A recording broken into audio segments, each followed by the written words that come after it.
Padme Om Mare Padme Om Mare Padme Om Mare Padme Om Mare Padme. Well, a giant spider hasn't appeared, but we have. Oh, yes, we've been doing that for a day. Yeah, it's been a long while. Oh, lost my breath now.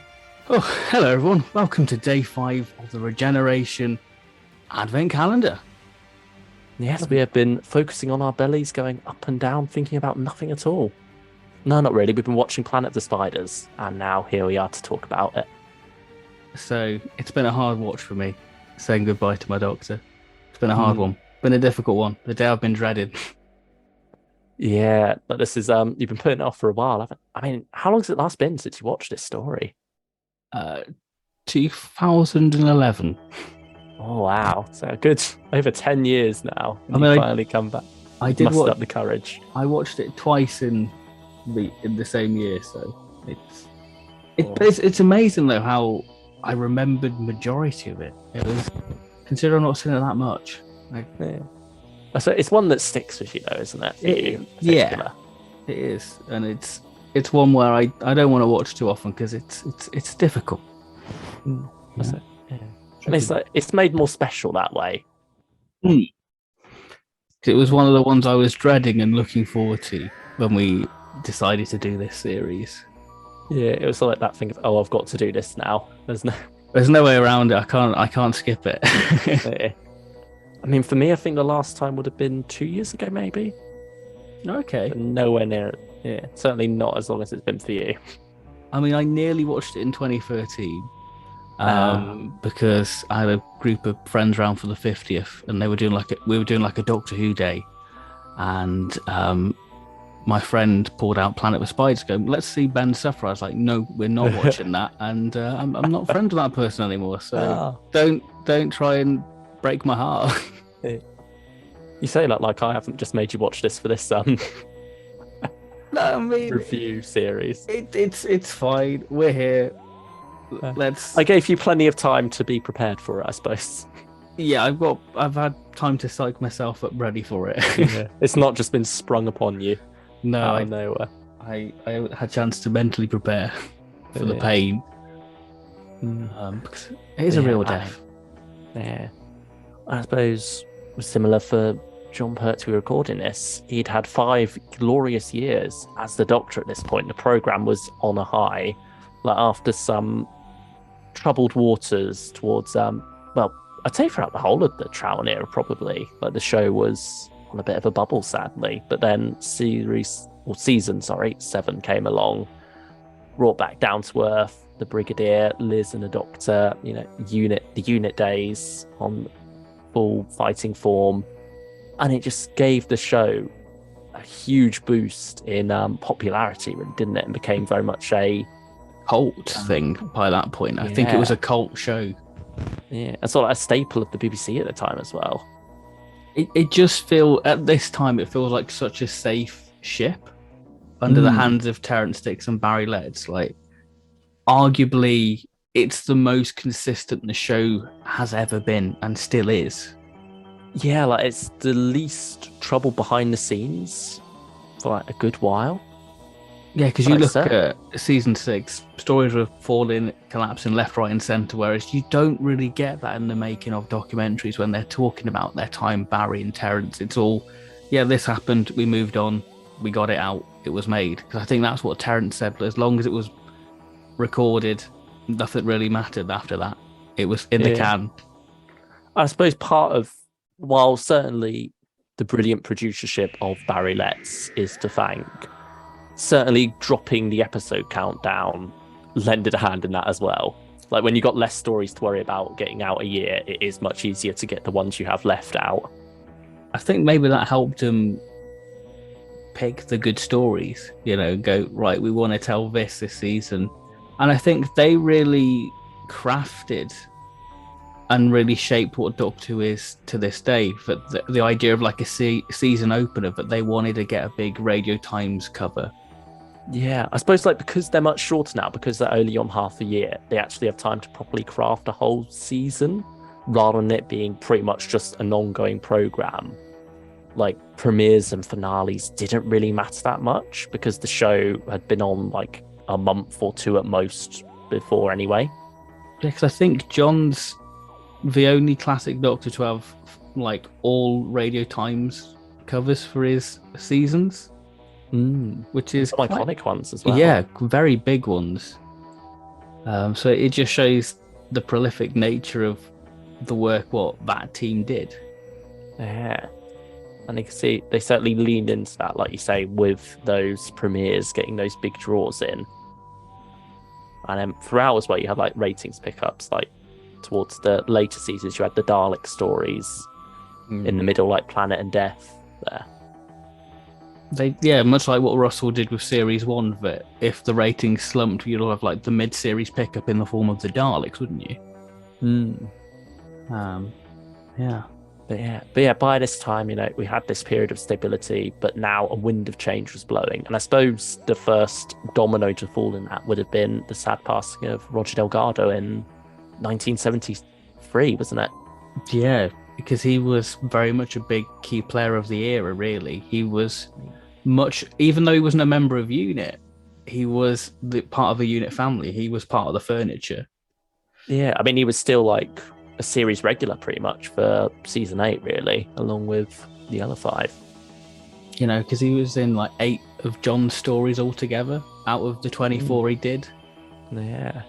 So 16 stories out of Delgado, that's not much in the grand scheme of things, really. Yeah, he certainly left his mark on the era. And then along with that, you obviously had Katie Manning leaving at the end of the previous season. And so it was like a triple blow there. Barry Letts was planning to move on now because producing wasn't quite his love, was it? He was much more into directing.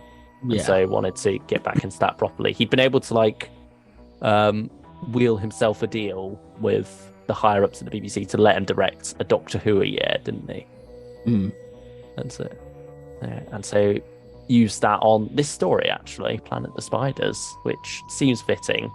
And in doing so, a little bit of trivia, the only writer/director in Who history to write/direct the same story. Yeah, and UNIT was becoming far used less, really. The brig wasn't around as much. Was over. And I think John could sense sort of the breaking of the family in a way, because I think if you look at the extras, how John wanted it, he wanted the sets to be a good working environment that you could have a laugh, but you get the work done. And I think because that was slowly fading away, I think it was a time warrior when he said to Liz, "Look, I'm leaving now," because John went to Sean Sutton saying, "Look, I quite fancy a bit more money. Can't blame him. The man wants a bit of a pay rise after 5 years." Yeah. And they couldn't agree to it. He was like, "I'm sorry to see you go." And I think because John's very much a man of pride, I think that he just had to bite his tongue and go, "Right, I'm going then." Yeah. Although Barry Letts seemingly called bullshit on that story and said, it's Sid Sutton, isn't it, who he spoke to John. Apparently he would have had nothing to do with that, and it would have been up to Barry to decide whether or not John would get more money and stuff. And Barry very much thinks that it's just the family breaking up that made John ultimately decide to leave. But I suppose in interviews, John probably didn't want to seem maybe that open and sensitive about it, so did to come up with the money one instead. But I feel it's interesting, but John, if you've seen the documentary on the Blu-ray, Dandy and a Clown, The Life of John Pertwee, you see a more of an openness and a more of an emotional side to John in that, like Terence, when they were doing The Ultimate Adventure, John turned around to Terence Sticks going, "Do you think I'm a good actor?" Yeah. And like that, there's a vulnerability there, which I don't think you see, because I think John is, hiding behind that grand exterior of, I'm the showman. So he's very much the head of the family, isn't he? He's the one keeping everyone together. He's taking the young ones under his wings. Yeah, so it's interesting to see whether that was a factor, but I think it probably was a big thing for him, because it's like when he was recording this, he'd have a little corner of the studio where he'd have a desk reading the fan mail, And I think the atmosphere of Planet of Spiders must have been quite a somber one, really. Yeah, I think, like we say, that wind of change was certainly blowing. And after John decided to leave, Terrence Dicks also decided to go, less because he wanted to, and more just because since everyone else was going, he didn't want to be seen as this awkward spare wheel still running along, didn't he? I think as well, Terrence just liked the job stability and he didn't want to go freelance again. Yeah. Hence why I think he made like a little tradition for Robot. He was like, oh yeah, the outgoing script editor writes a script for the season opener or something along those lines. He set himself up with a job there, didn't he? Yeah. And he got along well with Bob Holmes, who was the new script editor coming in.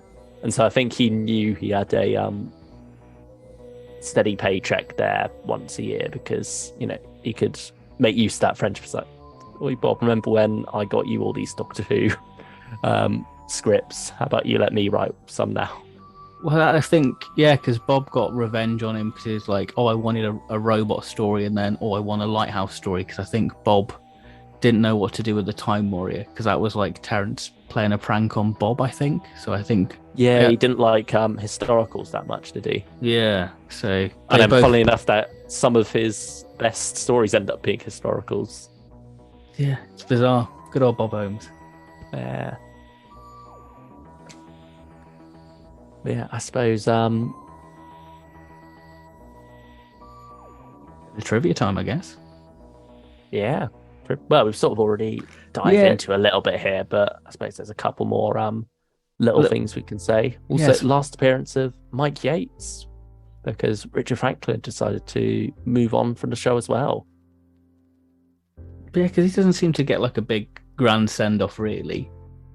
That's fair. He almost had his grand send-off back with Invasion of the Dinosaurs, and this is like the epilogue for him. Yeah, because Planet of the Spiders does feel very new series in a sense, but it's a bit of a glory lap, isn't it? It's bringing back some of the old faces from the era, like Joe, like you say, Yates. You're only missing Liz, really. Yeah. Well, Joe in spirit, at least. Joe in spirit, yeah. Yeah, which is quite nice and does make it quite fitting. And even more so beyond that, because a lot of the actors in this story had previously appeared in other Sean Pertwee stories, hadn't they? Playing different characters, however. Yeah. Which is rather nice. I mean, one of the ones that comes to mind is Kevin Lindsay as Choji in this, whereas he was Lynx just earlier this season. I can't remember the actor's name, but the voice of Boss comes back here as Lupton. Oh, yeah, oh gosh. And then I'm trying to think, there's another one I'm trying to think of. Oh, I can't remember. You've got the old man from The Time Monster playing the old man in this, the Abbott. Yeah. I think he joked that he always gets cast in these wise old man roles, doesn't he? But he does it so wonderful, Yeah, like if you've got a thing that you're good at, I suppose you get typecast at it. And then you've got Pat Gorman, who's practically a regular at this point, really, playing like unit extras. He plays like the mechanic, and he even plays like the guard for like the think tank in Robot on the barrier. So obviously didn't want to stick around in unit after being zapped by Lupton. That's right. You've obviously got who's the head stunt guy? Oh, Terry Walsh. Yeah. You got Stuart Fell as the tramp, yeah. Yeah. And Terry Walsh, I think he owns the hovercraft, doesn't he? Or he's the character who owns the hovercraft. Or is he the character who owns the boat? I think he's the person who owns the boat, I think. Yeah, because he's the one who gets involved in the stunt because Lupton throws him from the boat when he steals it. So that's why he's Terry Walsh. Speaking of the hovercraft, that was John saw that at Earl's Court and was like, I like that. Please, can we have that in the story? It sort of makes me think back to Spearhead from Space when the the Doctor was saying to the brig, when can we go and choose it? Like, that's what he's saying to Barry, like, come on, let's go see what cars I can drive. Let's have the hovercraft. Yeah.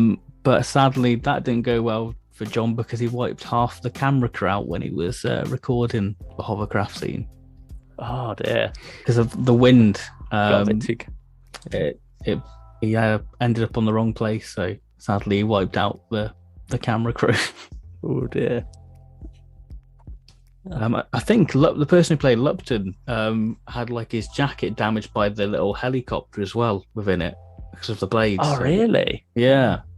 So it's quite a bit of a dangerous one filming. Wow, luckily they all came out alive from this story. Yeah, otherwise it would have been a bit cut short, really. Yeah, that's true. But yeah, I mean, no, is it Queen Spider who's played by Kismet Delgado, or is it the one that goes on to Lupton's back? But yeah, Kismet Delgado, Roger Delgado's widow. And you get Yasmin, person who played Alpha Centauri. Yeah. Is it Yasmin Churchill? Yeah, Churchill. Yeah. Which is nice. Job as a spider. Yeah, they're very good at spiders. Very much an older gang back together. And whoever plays like Lupton's second in command, or unofficial because it's not quite an organisation, but he is it Barnes?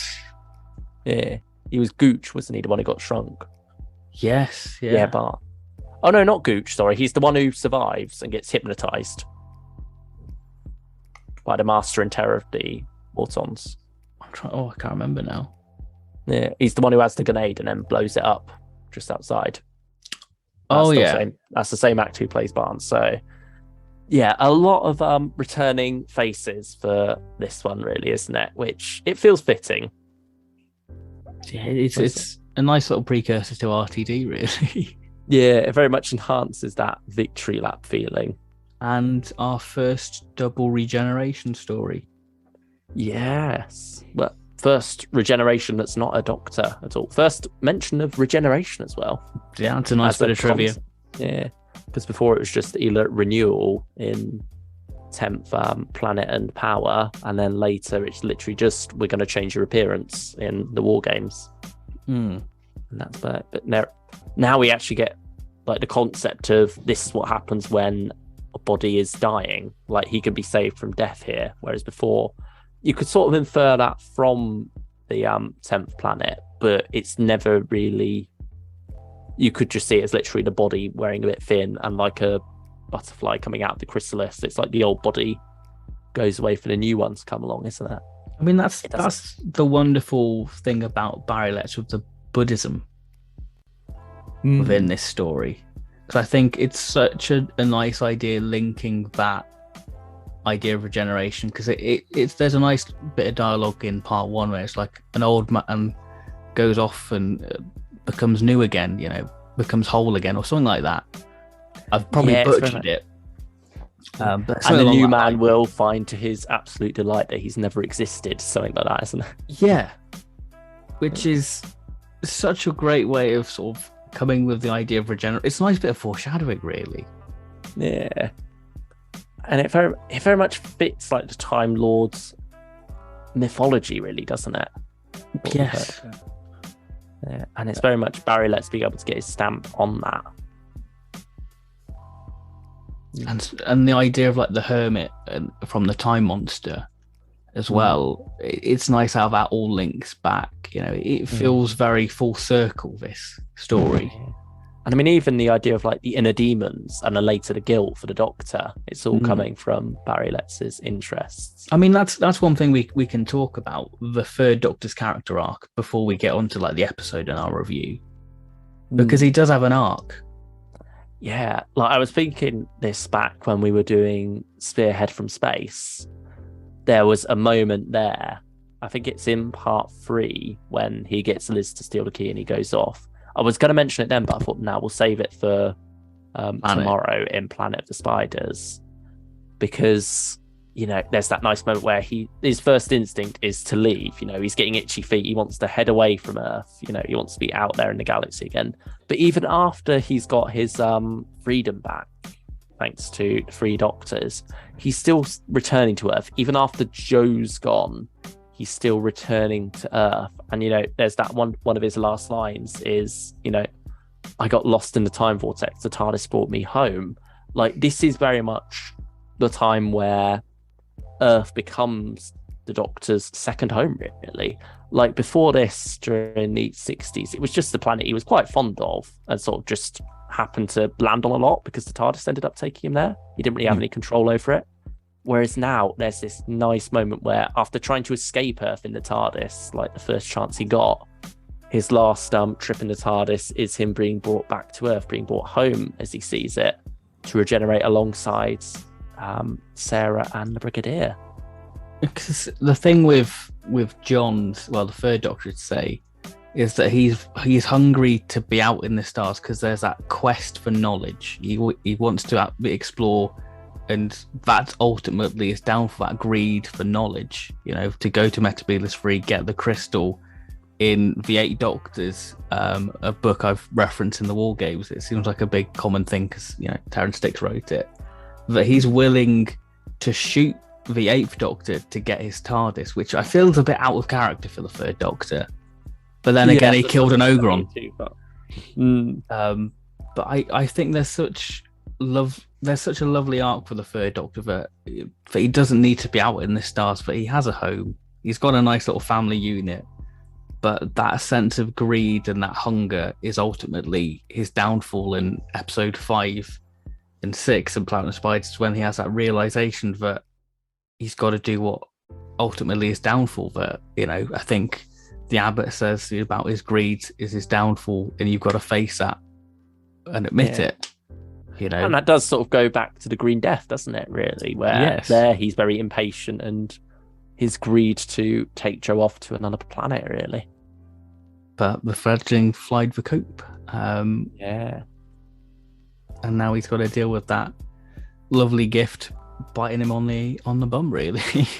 Yeah. And I suppose that's another nice tie back for this story. It's tying back to the Green Death in more ways than one. Not just that package from Joe and having her talking about her journeys up the Amazon, but also the fact that we've seen Metabolus before there. Like, that was almost the arc, if you were, of season 10, or the closest thing to it. They kept trying to get there in Carnival and such until he finally does manage to make it. And that impatience to get there, doesn't it? Really, that would ultimately kill him. Yeah. And I think you don't really see that level of synergy again in the classic series. No, because I can't really see that Tom has an arc. Davison just becomes a bit more sardonic. Colin, I think, was cut Colin short. had a planned arc, but and then same with Sylvester, really. He was cut short.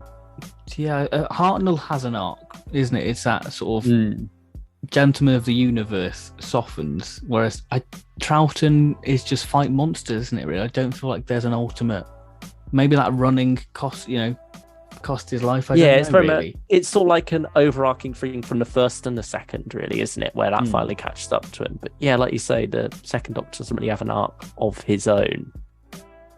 It is just exploring the galaxy, really, having fun there. Which is fine. That's ultimately what Doctor Who is and should be. But he just shows nice where they can find something more like they do for the Pertwee era. It just shows like the television landscape, really, and how ahead of a time Barry and Terence were. The way media landscapes changed, but we're all about the metatextual nature of media now and analysing, because this is what we're doing now. We're analysing it on a microscopic level, going, isn't that a wonderful moment from a show that's nearly 50 years old? I suppose that's the other benefit of it, because it had the same production team for that time. They were able to steer it in that direction, whereas with Hartnell and Troughton, they kept chopping and changing every year or so. Like, even with like the first Doctor's arc, that's more or less comes full circle by, I'd say, the Dalek invasion of Earth. Yeah. Because that's very much where he makes that threat to the Dalek of, I will stop you, really. And so that's sort of like the culmination of him from running away before that to standing up and fighting.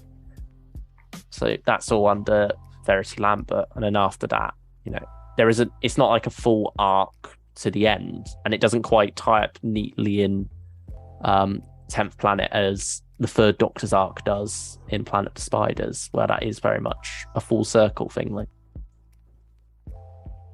so what we're saying is John's got the best classic Doctor character arc. Yeah, chef's kiss. Chef kiss. Mwah. I think that's a good time to end this part. Yeah, I was about to say. Yeah, so I'm going to go grab a drink as well in between. No worries. So, Ben, take us away with the synopsis of part 1.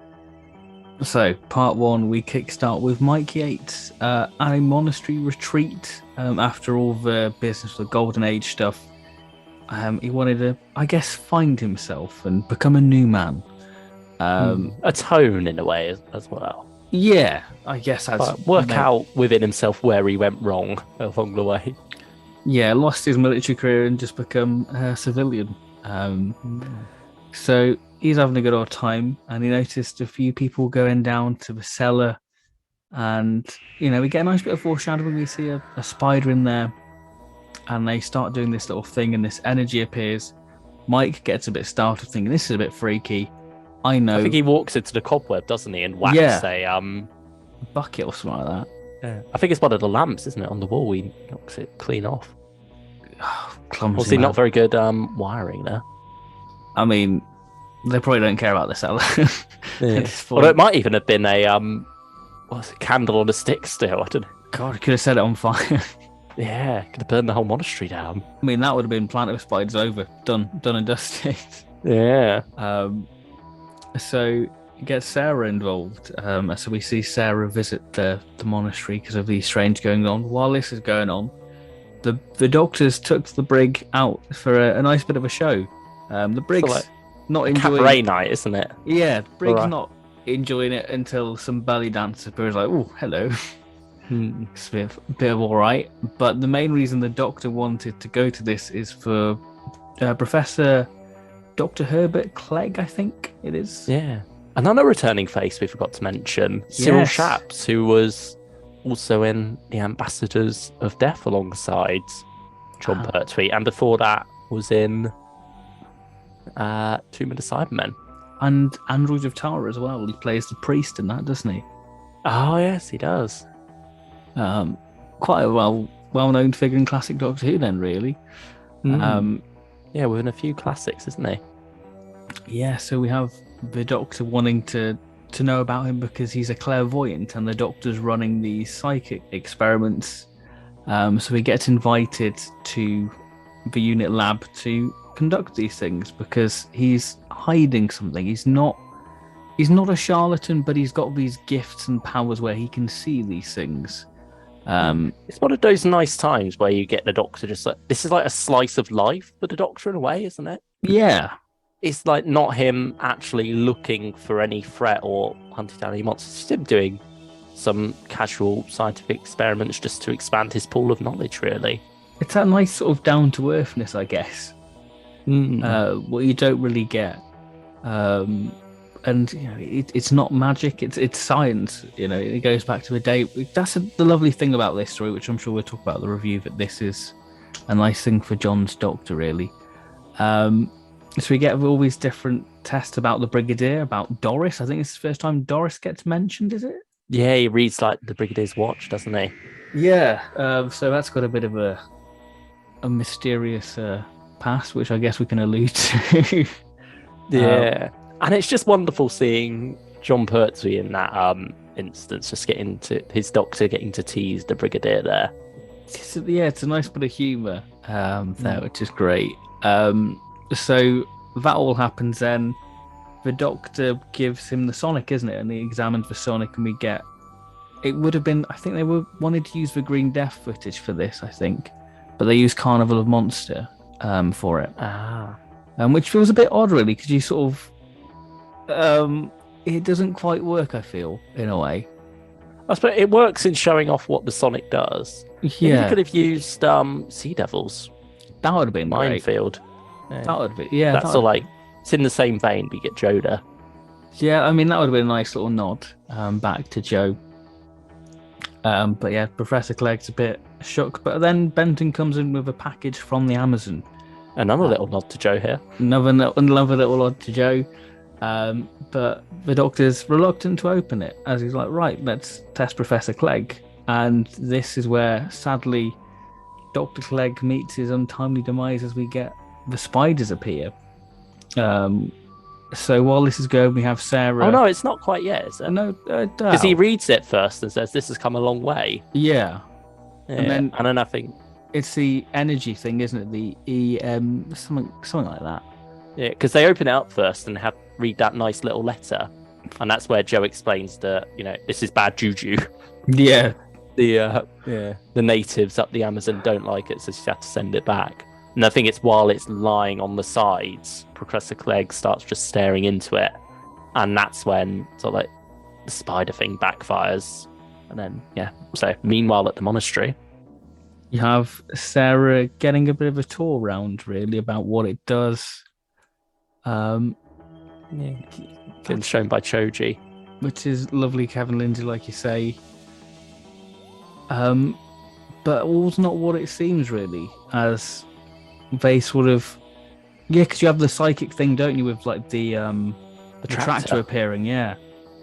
So that sort of raises alarms, obviously. But yeah, going back to that, they disappear, don't they? Because they want to trick them that they're leaving. Because Lupton's like, "Oh, you should go," because they're very suspicious because they think Mike's up to something. Yeah, I think we've also met a key player, Tommy, in this time as well. Yes, Tommy becomes one of the lovable characters within this, who gets a nice little arc, really, because he's got learning difficulties, but he's got a heart of gold, and he's interested in shiny things. And Sarah, uses all her charm and gives him a little present. I think a brooch, isn't it? Yeah. To keep him occupied while they investigate. A shameless display of feminine wiles, as Mike Yates calls.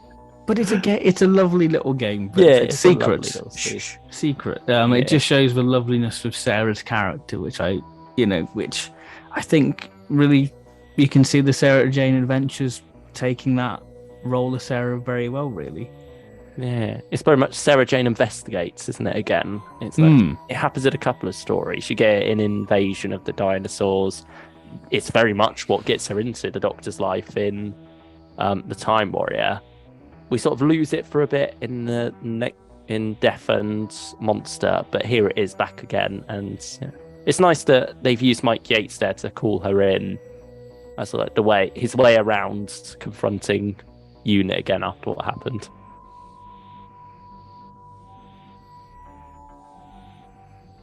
Trying to remember what else happened then. So they're down in the cellar now. So we're down in the old cellar, and this is when the ceremony begins as a spider appears, and that is our cliffhanger. Yeah, while so like Sarah and Mike are hiding in the back watching, aren't they? Is this when we get the little unit thing being rocked up and down? Yeah, this happens like simultaneously with the spider appearing. That's where Clegg looks into it, and he dies, doesn't he? But I don't think we get the confirmation that he's dead until the start of part 2. And we get a reference to Harry to this. Yeah, that's true as well. I think that's a bit further on into part 2, isn't it? Yeah, it's when the doctor's staring at the crystal, yeah. Yeah. So, I mean, part 2 is a chase. On to part 3. Yeah, pretty much. I mean, that's the best way to sum it up. But yeah, so Lupton has made contact with the spider. It jumped onto his back and then disappeared, really. But it's still there, as he tells Barnes. So he's made contact with the spider, and the spider isn't a very big fan of Barnes. He's like, "Tell this idiot to go away." And he very politely says, she says you look tired and need some sleep. There's wonderful bits of humour like that throughout this story. But he's given his mission. He's been told to hunt down the crystal of Metabelis that she's been sent through time and space by her sisters to bring back to Metabelis 3. And so he sort of he could see it in his mind's eye within the Doctor's lab. So he goes along there to fetch it. Meanwhile, Sarah also heads back to unit with a tale to tell the Doctor, who has, by this time, seen all these spiders on this screen, is wondering what on earth's going on with this Metebelis crystal. He stared into it for a bit and has gone into a bit of a trance. So the Brigadier, in a bit of a panic, calls the medical bay to get Lieutenant Sullivan to come and check him out. So it's like our first time having a companion mentioned in a story before they actually get their debut. And maybe the only time in Who history that's happened. Unless you kind of count Clara when it's not Clara, but is Clara. Oswin, yeah. Oswin, and then, what's her name? Clara Oswald, who isn't... Oswin Oswald? Oswin isn't... Yeah, that's it. But then it's just Clara Oswald for the present day one. Yeah. I'm not sure. But yeah, anyway, we're on Planet the Spiders. So, but the brig then has to cancel that call because Benton's fine cup of coffee instead brings the Doctor round. Sarah comes back, tells him this magnificent tale of Mike Yates and monasteries and spiders. She gives him the recap of part 1 pretty much, like we've just done for all of you. But he's not listening until the final moment where she mentions the spiders, which he saw on the in like the iris machine, isn't it, where it captures the what's in the mind's eye. And so after that, he's like, Sarah, this is very important. Tell me the whole thing from the beginning. Once again, one of those wonderful moments of humour from the Pertwee era. And so, meanwhile, Lupton is infiltrating Unit HQ. He's asked to give a pass, but instead he zaps the poor mechanic, runs along, zaps Benton as well. I think, does he zap the Brigadier? No, he doesn't zap the Brigadier too, because no, the Brigadier's outside, ends up shooting at him. But yeah, damage my car. Yeah, he reaches the Doctor's lab, but the Doctor and Sarah are still in there. So instead, he has to concentrate his mental energies, and they teleport the crystal over to them. And then the chase begins, really. So we go from cars on the road to off into the air with the gyrocopter, and the Humobile takes off in pursuit. We then come back down to Earth again because they're running out of fuel. So Lupton ends up stealing a boat from Terry Walsh, while the Doctor nicks this hovercraft, and John Pertwee has a joyous time gliding that around until finally he reaches the boat where Lupton has disappeared. And that is the end of part 2, isn't it? Yeah. Do you want to take it away at part 3? So part 3, Lupton reappears at the meditation center, monastery, whatever you want to call it, just as Choji walks past. And yeah, I think he's observed by Tommy as well, isn't he? Yeah, Tommy sees it, and this is how he gets the crystal and begins Tommy's arc of, I guess, learning to read. Which is it's the opening of his mind, isn't it? Yeah. Which is very lovely. So Lupton goes back to his room, and him and his spider have a nice little conversation about that we've got to return the crystal to Metebelis free. And I think this is when we get Lupton's little backstory, that he was like a salesman and how he was replaced and how he ended up in this place. Crushed by the capitalist society, really, isn't it? Like all these greedy corporate types riding him under the foot. He's always passed up the promotion. And so, yeah, he's come to here. So this is when we start to get those two start plotting about lying to the Queen and how they have ideas of grandeur and conquer the Earth, all that type of stuff what you expect from a Doctor Who story. So the Doctor, Yates and Sarah arrive to speak to Choji, as they want to see about Lupton, what's going on, and they tell Choji all about what's been going on. But yeah, this is when we get the lovely bit about Lupton using the spider's power against. Yeah, like the spider twists his mind, and then he twists hers in turn. So it's quite nice to see how they're sort of linked in that way. So we get a bit of lying about Choji wants to speak, and Lupton's line, but I'm busy. He's been here all the time. Just trying to find where we are on the TARDIS wiki. Oh, uh, yeah. So I think after this point, they decide to go down into the cellar again and start another ceremony so that Lupton can be sent off. Sarah goes off to a cellar, doesn't she? Yeah, she gets lured away by Tommy because he wants to show her the crystal, unbeknownst to her. But instead, she overhears that Lupton's gone down to the cellar, so she's like, "Oi, Tommy, go tell the doctor about this." And he's like, "Sarah, you're present." But no, too late. She's already missed the crystal. I wonder how that would have changed the course of this story had she realised that and got it back to the doctor quicker. I think they probably still would have got it through the teleporting, wouldn't they? Yeah, he could have just come along again and nicked it. The Brigadier could have done all he did in Robot, the next story, locked it up in a safe and stuff, and still wouldn't have been good enough. Teleported it again. But yeah, I think this is when Lupton goes to Metebelis free, isn't it? Yeah, Sarah steps on the mandala just after him, and just as the doctor arrives down in the cellar, she's sent off, whisked away as well. Leading to the doctor saying to Mike, I'm off to Metebelis free. And obviously the TARDIS isn't very reliable, but he knows he can get there because he's been there before, which is quite lovely. Yeah. I think isn't Sarah caught and accused of being a spy? But is it Arak or his brother? You have, I think it's probably a brother. Is it Arak's brother?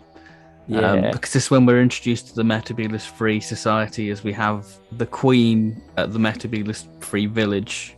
I don't think the village is given a name. It's just a village. It's all very. No, I think it is given a name, isn't it? Yeah. Because they say the people of this other town, I can't remember the name of either, are killed. Like they were wiped out by the spiders because they were hoarding too much food. It's this very farmery, simple society. Yeah. In the studio set. But a very, very 1970s costumes with their, very nice porno tashes. Yeah. A CGI, not CGI, CSO background. Which I hope the time this goes out, because we're recording this back in July, for anyone wondering, this might be the next collection set, and I hope that this does get the updated effects in a way, because I think it would benefit it. Yeah, if Invasion of the Dinosaurs, it's too expensive for them to do. This is the next go-to one, really, from that season, isn't it? So we have the Queen wanting Arak, who's a bit of a rebel, but they notice Sarah's there. And then the Doctor arrives, and then causes a bit of havoc, and gets zapped by one of the guards. Yeah, just before he reaches the TARDIS, he's collapsed down just in front of, isn't he? Sarah's used this for a chance to hide. It's kind of like the War Games Part 9 cliffhanger, isn't it? Where you just see the hand slowly fall by the door. That's true. It's really, really quite a nice shot, actually. Yeah, we get a bit of synergy there, I suppose. But yeah, so they all assume the Doctor's dead by Part 4. So, the spiders all leave, and then curfew kicks in. So Sarah's got to hide in the house with Arak and his brother. Also, Arak's father has taken Arak's place and been sent to the Eight Legs to pretty much be eaten, hasn't he? To the larder, really, isn't he? Yeah. Where we will be spending a little bit more time later on. But first, the Doctor's still alive, just about. He's clinging on to life, because, while there's life, there's hope. And he tells Sarah that she needs to go get something for him from the TARDIS. And so she sneaks out and does this, but on her way back, she runs into Lupton. He's got in with the spiders a bit, hasn't he? But not as well as he might think he has. And so he's tricked them into thinking that they still have the crystal, but, they've hidden it somewhere. And so he brings Sarah along to them, but she leaves the bag that she got at the TARDIS behind so that Arak can go along and fetch it for the Doctor later. And then he uses that machine to revitalize himself after a quick nap. But it's also got more uses than that, because they can also help detect stones with special properties, because the Doctor deduces that just because the Metabolus crystal has these properties doesn't mean it would be the only one on Metabolus that has special properties. So he looks for one that could perhaps cancel that out. And this is where we get a nice bit of mirroring, really, because Sarah has ended up in the larder alongside Arak's father. And so they have a little bit of discussion about the history of this planet while Arak tells the Doctor the same.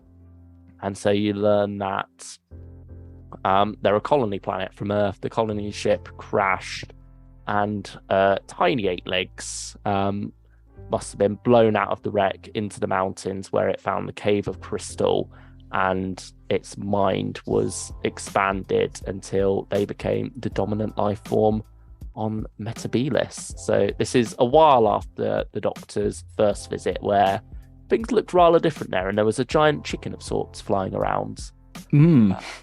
So the Doctor goes along to the 8-legs castle kind of place, isn't it, to try and rescue Sarah. He's got his little stone that can fight back against the power of the spiders, and so he used that to deflect them. He runs into Lupton, who wants the guards to arrest the Doctor, but instead they come along and arrest him and take him to the Queen. The Doctor, thinking he's got away with it, is like, never did like that chap, cheerio, old pals. But the guards aren't having any of that. They're like, oh, you're coming with us as well. It's a bit of a scuffle, but it doesn't end in the Doctor's favour. Walks into the larder, and you get a rare bit of poorer acting from Elizabeth Sladen, sadly. It's not a great line, to be fair to her. I don't know how anyone could afford to sob it. It's like, oh, Doctor, I knew you'd come. And then followed by the Doctor's like, nope, there's a guard behind me. Oh, Doctor. It feels very 60s, yeah. Yeah, you can't help but laugh at that, sadly. But like I said, no fault of Elizabeth Sladen's. I don't think any companion could really make whatever that line was work. But yeah, and that is a somewhat underwhelming cliffhanger to part 4, but that's where we are left at. So part 5, we see the Queen accusing Lupton and his spider of treason, but stating the crystal is still on Earth because they've all been playing like a lying game, haven't they? Yeah, they're so we have buying time. The Queen sending vibrations to locate the crystal, so she sends more spiders off to locate the crystal back to the monastery place. Yeah, I forgot to mention that meanwhile, Mike Yates has managed to get in with the other Luptons. I think this is part 5. I think. Yeah. I think it might be spread across a bit, isn't it? I think he gets like knocked out in part 4 and thrown onto the beds, and then part 5 is where they make their deal. Meanwhile, Tommy is learning to read and stuff. So this is when we sort of get the Doctor and Sarah talking about why the spiders want the crystal so bad, and we get a bit more backstory about that. And we have the rebellion with Arak rallying members of the village to attack in the mountain. So we have a nice little tearful goodbye between Arak and his mom, which again, a bit of poor acting within this story. Was more than a bit. Well, possibly. I don't. Is it the worst performance in Doctor Who? Would you say? It's got to be up there. It's a standout one, sadly, for all the wrong reasons. So while that's all happening, we have Sarah being taken to the Queen. So we learn that the Queen doesn't really want to conquer the Earth. It's all so she says. So she says. So while that, we have the Doctor trying to wriggle out of the cocoon. Is this the first reference of Houdini in Doctor Who, would you say? But I feel like Pertwee's mentioned it before, though. Yeah, I definitely think Pertwee's a Houdini man. Yeah, I mean, certainly he's had a few escapes, like in Frontier in Space before. So we have Barnes and Yates sort of becoming a bit of a team going, look, if you want Lupton back, I want Sarah back. So they bring out the mandible again, don't they? Yeah. And begin the old humming what you heard at the start from us. Yeah, we didn't have a symbol though, did we? One of No, those. we didn't have that sadly. So maybe that's why we didn't get the crystal or anything. Maybe that's why it didn't happen That's for why you're us. stuck with us instead of the spiders. Small mercies, I guess. So we have Lupton saying that he can return the crystal back to Earth, but Queen Spider's having none of it. So while the Doctor's trying to find Sarah, he hears a voice of Sarah and he thinks, "All right, I'm gonna go and find Sarah." And he ends up in the cave of the Great One. He doesn't see the Great One, but this is when we start to see the fear of, oh no, this is bad. We get the radiation that it will destroy his body, and we have him becoming the plaything of the Great One. And I think this is such a wonderful scene because John's a Doctor he's not scared of anything, but to see that realization that this is beyond his control, you really get a sense of this is a big bad and this is scary, for him to actually be showing fear. And it's also, again, it's the consequences of his own actions in a way, isn't it? Yeah. But yeah, I suppose sadly slightly undercut by it all being CSO.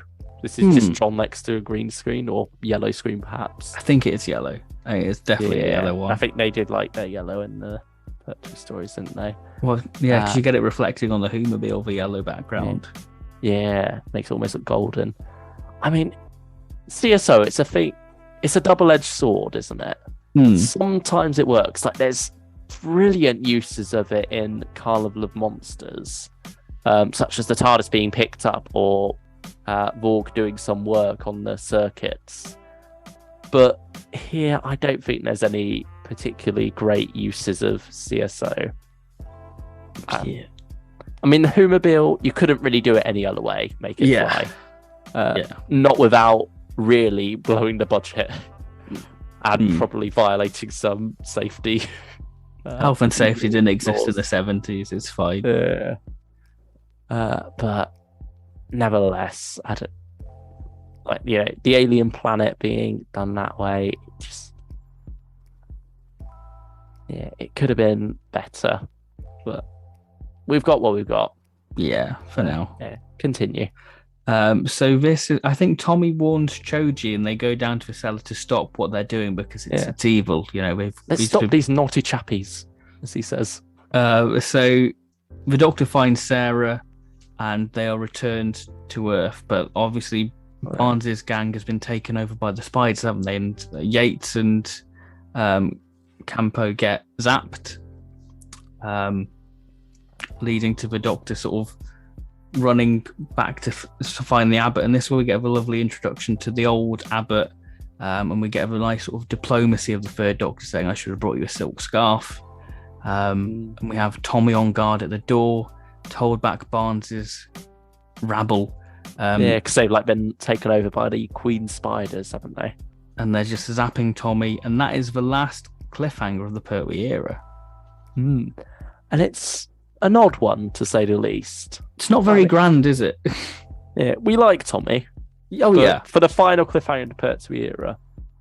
And I think especially it's made even more weird by the fact that when you get the recap, that doesn't really happen until about 5 minutes in. It's about 6 minutes, isn't it? Yeah. It's a big because one. you're instead spending a lot longer cutting between what's going on outside and what's going on within. But it feels like they've added new bits in to make it. Yeah, they spend a lot longer charging up, don't they? Yeah. Before that final, almost lethal attack on poor Tommy. So meanwhile, the Doctor is discussing with the Abbot. He recognises who he is. It's his old mentor from Gallifrey. And Choji is sort of like his watcher, isn't he? Yeah, which is a nice idea. It's funny how they come back to that sort of idea of a future incarnation watching on. Although this time even more so because he looks exactly the same. But he's like a projection of the Abbot himself. And so he tells the Doctor that he's got to go back and face his greeds. And the Doctor shows him the crystal. Sarah starts acting a bit funny here. She's like, "Give me the crystal, I must have it." And the abbot shows the Doctor that Sarah is under the influence of the Queen Spider. But this could have been a much better cliffhanger, couldn't it? Perhaps. Yeah, it's more of a cliffhanger moment, isn't it? That reveal of Sarah's been taken over. Yeah, I wonder if maybe it was just a bit too late. It would have overran a bit too much in the previous episode. I guess it's a bit like Death to the Daleks with the floor tiles. Yeah, perhaps that's it. That's why I didn't go for it. But after this, the Doctor uses the Metebelis crystal to defeat the Queen Spider. He gets Sarah to look into it so that it clears her mind and it overpowers the spider, doesn't it? Yeah. And then it sort of curls up and fades away. It's unclear whether it goes back to Metebelis or dies. I'm not too sure. I think it dies pretty much. Yeah, probably died. Yeah, definitely. It's got to have died by that point because we don't think we see it again. Even though I think the same model's been used for the Great One, I feel. Yeah, perhaps. Or Spider Boris. Yes. Yeah, C.S. Odin, so it's much bigger. Yeah, I think Boris was the one who ran along, wasn't it? That's the name that I think that's Lupton Spider, isn't it? I think. Yeah. It's just any spider that moves. Really. I think they used it for when they were going to Earth. They scuttled along the studio floor and then disappeared before turning up again. But yes, so meanwhile, outside the door, as we say, poor Tommy is under attack. His innocence is protecting him, it's revealed afterwards. But Mike Yates saves him from this powerful assault by jumping in front and getting zapped for him and knocked unconscious by this. Yeah, I can't quite remember how they defeat them outside the door. I think they zap the abbot, don't they? Oh yeah, they sort of break in, don't they? They zap the abbot, and that's what causes him to regenerate into Choji. So they give the Doctor time, don't they? Try and buy him some time. Yeah, and so they're able to get back to the TARDIS. Or at least the Doctor is, isn't he? Yeah. Sarah stays with Choji while he dies, and the Doctor, knowing what he now has to do, heads back to Metebelis 3 to face his destiny, face his ultimate fate. And so he meets with Arak. It seems that the day is won. They've defeated the spiders. The Doctor now just has to go into the Cave of Crystal and return the crystal to the Great One. But it was a trap. Arak didn't really win. All the rebels are now under the control of the spiders, but they grant the Doctor his audience with the Great One nevertheless. Very much upsetting Lupton, who wanted this crystal for himself, but his spider has now sort of taken the throne, hasn't she? Yeah, and so queen. She uses this opportunity to betray Lupton while he's in quite an aggravated state. He's taking orders from a spider. He tries to slur them, the Queen, but gets zapped, and that's his comeuppance really. And it feels a bit anticlimactic, doesn't it? Because he plays this big part early on, but then he just gradually fades into the background. Fizzles out. Maybe it could have been made a bit better if he just killed off in part 4 or something. Yeah, I think so. Being kept hanging around. But anyway, the Doctor is now in the Cave of Crystal. The radiation is affecting his body. He lets the Queen have the spider, and she creates this huge web. Yeah, this huge crystal web that will allow her to project her mental powers to infinity and enslave all of creation. But it's a positive feedback loop. It feeds in on itself, and the feedback kills the Great One. So the Doctor is able to escape. The feedback also affects all the other spiders. So the other 8 legs, they all die. And the Doctor makes it back to the TARDIS and departs as the mountain itself explodes. I just want to say that's a lovely bit of music. It's a nice bit of triumphant music. I think that's quite an underrated bit of music there. Yeah, quite a good bit of model work there at the end as well. I guess that's what a good thing about the Let's Hear from the Daemons, learning to blow up a church. Yeah, that's it, isn't it? Yeah. But back on Earth, 3 weeks have passed now. And, Sarah's visiting Unit HQ, wondering if there's any sign of him. The Brigadier says no, and just as that happens, the TARDIS materializes and the Doctor stumbles out saying he got lost in the vortex, but the TARDIS brought him home. I think that's like the gap that is it the Infinity Doctors or one of the PDAs it's is a plugged time into? it's a little time trips where we have the third Doctor battling his own radiation sickness and fighting dolls, and it's a strange one. But yeah, so he makes it back in time to regenerate in the company of his good friends. You have that beautiful final line of a tear, Sarah Jane, don't cry. While there's life, there's... And then he collapses. And then, not to be all doom and gloom, we get some good comedy here as Shoji returns, or is it the app? Because, Sarah, the Brig's like, won't you introduce me to your friend? And she's like, this is the Abbot. No, it's Choji. Actually, it's such and such. But he looks like Choji, but it's actually, I've completely butchered that line there, but everyone knows what I'm on about. It's such an iconic scene. And good bit of humour there. I can't quite... What is the Abbot's actual name? Is it Campo? Yeah, that's it, isn't it? Yeah, and then so. Choji is the avatar. Yeah. So following this, he gives the cells a little push, and the Doctor begins to regenerate. And as the Brigadier famously says, "Here we go again," and the fourth Doctor arrives. With that all out of the way, I guess it's time to dive into our review. I think we've mentioned a few things about a few negatives and a few positives. What do you make? Go on. I've probably been more on the negative side of it so far. You've been more on the positive, which is hardly surprising for you. I am a huge Pertwee fan. I've got to say on brand. Yeah, you can't put too much criticism on there. I, however, can a bit because I will probably say this is bottom 5, maybe bottom 3 Pertwee. Okay. I think you... could you agree somewhat there, bottom 5? Not really, no. Oh, really? I think for me, there's a lot to love within this. And I think in terms of a regeneration story, I think this is a benchmark of what a regeneration story should be. It's a celebration of a Doctor.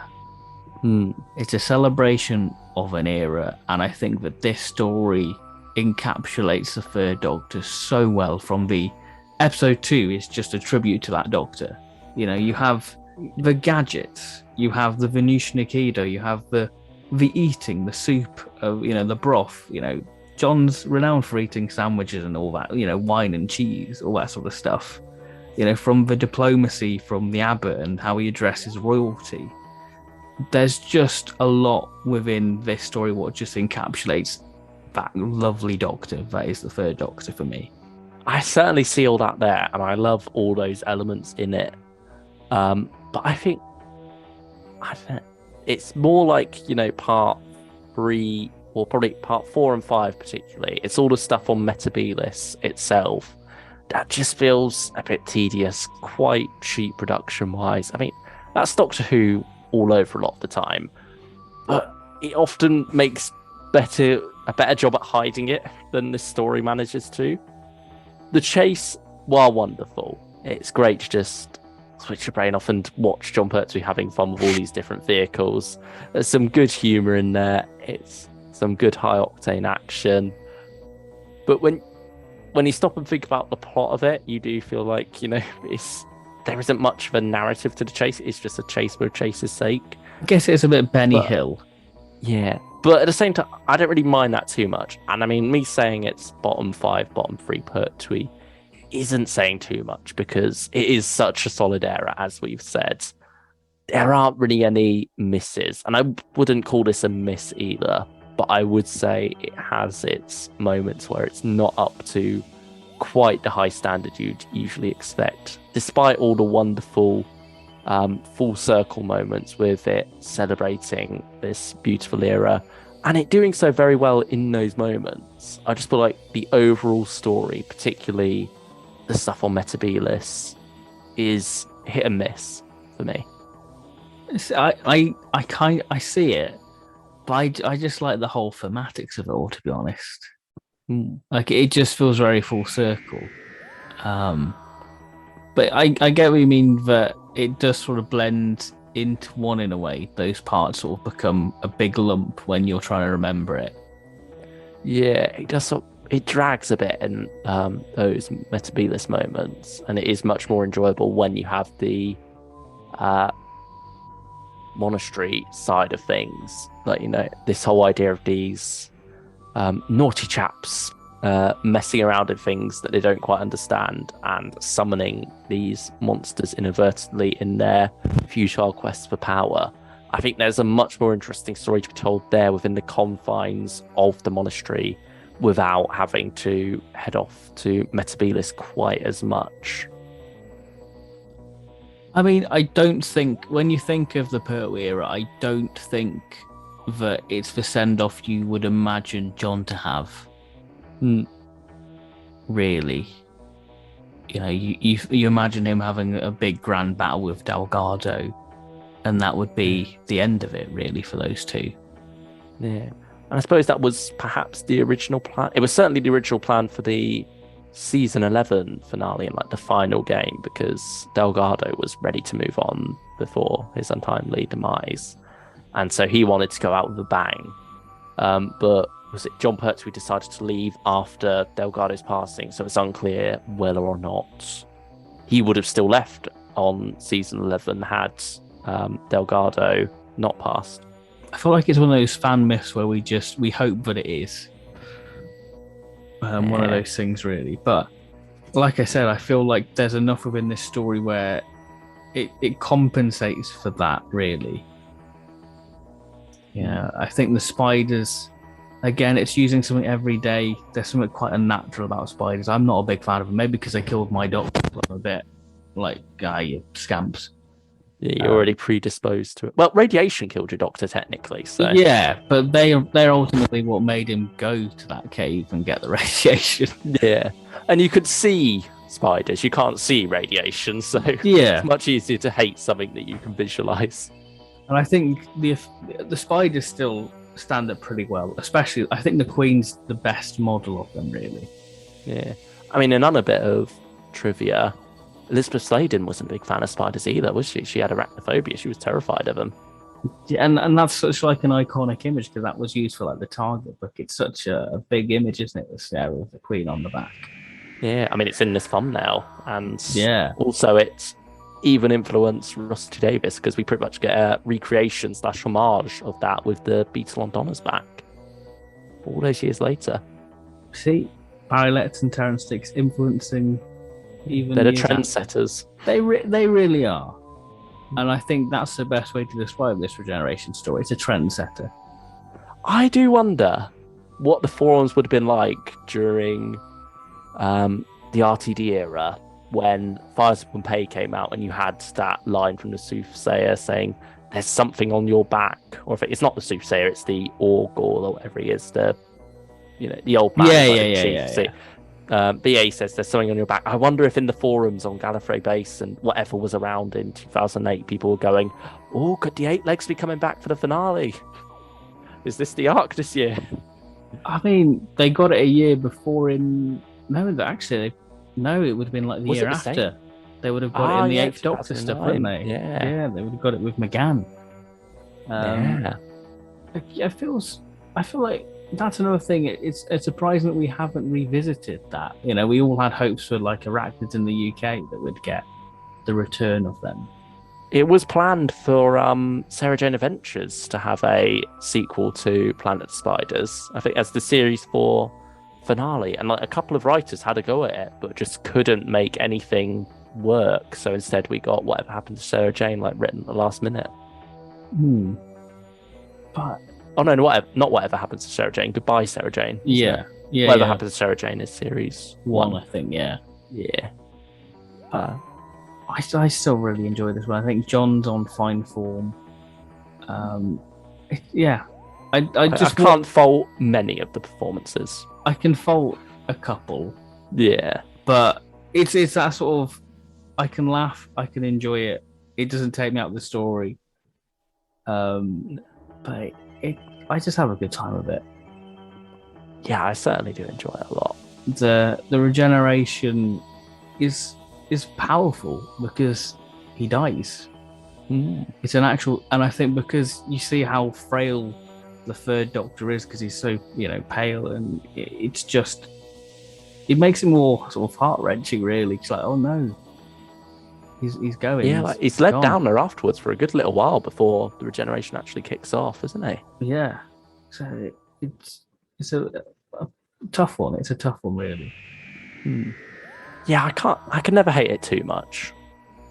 And I'm mainly more voicing flaws because I know you're more than compensating for it with the positives, so I don't have to voice my positives quite as much. It's Yeah, a good cop, bad cop situation. yeah, yeah. This review, we're getting a bit of balance out there for it. Yin and yang. Yeah.